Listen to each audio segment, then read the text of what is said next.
Hello mga ka-hustler! Welcome and happy morning, happy evening, happy afternoon sa lahat ng mga viewers natin all over the world kung nasaan ka man right now.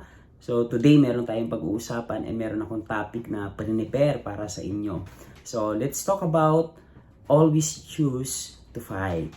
So piliin mo laging lumaban kasi napaka-importante po niyan kapag yan lagi yung pinipili mo. And maraming nagiging successful na tao, maraming nagtatagumpay sa buhay kasi ang lagi nilang pinipili, tumuloy, dumiretso, lumaban. So the moment na meron kang gustong maabot sa buhay, meron kang gustong makuha, gusto mo makuha yung goals mo, yung dreams mo, hindi po basta-basta na maaabot mo. Meron kang pagdadaanan, may challenges na ibibigay sa'yo, may mga ups and down ka na mai-experience. Kasi sabi nga, bago ka makapunta doon sa lugar na gusto mong puntahan, meron ka talagang pagdadaanan. For example, halimbawa, nandito ka sa Santa Rosa, Laguna, and gusto mong pumunta na Maynila. So, dadaan ka muna. Ang dami mo munang pagdadaanan na barangay, ang dami mo munang dadaanan ng mga munisipyo, ng mga city din, bago makarating ka doon sa Maynila. So, ibig sabihin, bago ka din mapunta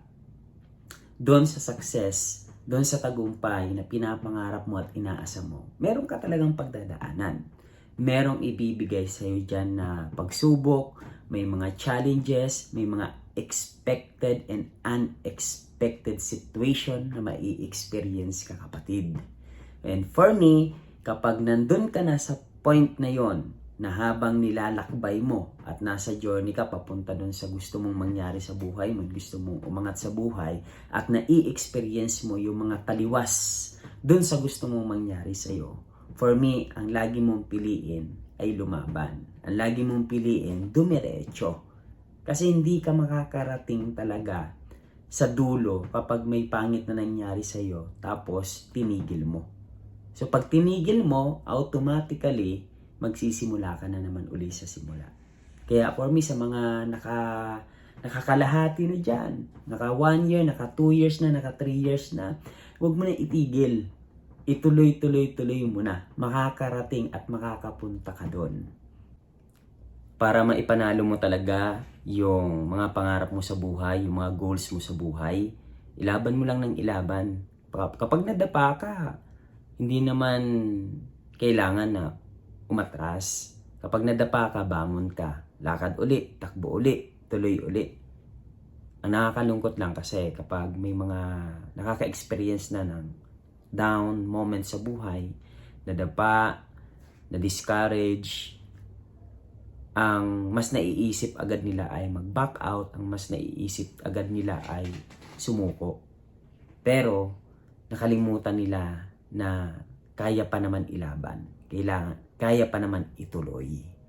So, kaya nga napaka-importante na dapat every time na meron tayong challenges sa life, every time na meron kang down moment sa buhay mo, ang laging nasa utak mo, didiretso ka lang. Ang laging nasa isip mo, tutuloy ka lang. Kapag ganyan yung attitude, mga ka-hustler, may ganyan tayong attitude, yung palaban attitude, yung pasugod attitude, walang makakapigil sa atin. Kayang-kaya natin magtagumpay sa buhay. Like sa bansa natin, nagkaroon tayo ng freedom, nagkaroon tayo ng kalayaan kasi meron tayong mga ninuno na lumaban, na nakipaglaban. So, ibig sabihin, para makamtan mo yung freedom, yung kalayaan, yung success na gusto mo, may kailangan kang ipaglaban. Para sa darating na mga generation, sa darating na mga henerasyon ng salinlahi mo, ng dugo mo, tama? Sa anak mo, sa apo mo, sa kaapu-apuhan mo, sa apo mo sa tuhod, sa apo mo sa talampakan. So, mai-experience nila at malalasap nila yung freedom, yung kalayaan, yung success. Kung ngayon, ilalaban mo yung pangarap mo. So, lagi mong tandaan, hindi mo to ilalaban for your own self only, kundi para sa family mo, sa anak ng anak mo, at sa anak ng magiging apo mo, at sa anak ng apo ng anak mo. Yan. So, naintindihan nyo ba yun? So, ibig sabihin, kailangan lagi mong piliin sa buhay mo ang lumaban. And kapag nakaka-experience ka ng pangit na situation sa buhay mo, dapat wala kang ibang option. Ang option mo lang ay tumuloy. Ang option mo lang ay dumiretso. Ang option mo lang ay lumaban. So kapag yan lang yung option mo sa buhay mo, never ever kang mag-stop. Kasi wala kang option na wala kang option na quit. Ang meron lang sa option mo ay dumiretso, tumuloy, lumaban. Kumbaga sa ilaw, wala siyang off, naka-on lang lagi. So napaka-importante po na dapat ang pinipili natin sa buhay natin ay lumaban. Kaya sa mga viewers natin, kung ikaw man ay may pinagdadaanan right now, nandun ka sa lowest point ng buhay mo, it's okay. Piliin mo pa rin na dumiretso, tumuloy. Kasi I believe, kapag pinili mong dumiretso, pinili mong tumuloy, isa lang ang masasabi ko. Makakapunta ka at mapupuntahan mo yung pinapangarap mo. So, yun lang mga ka-hustler. Thank you so much.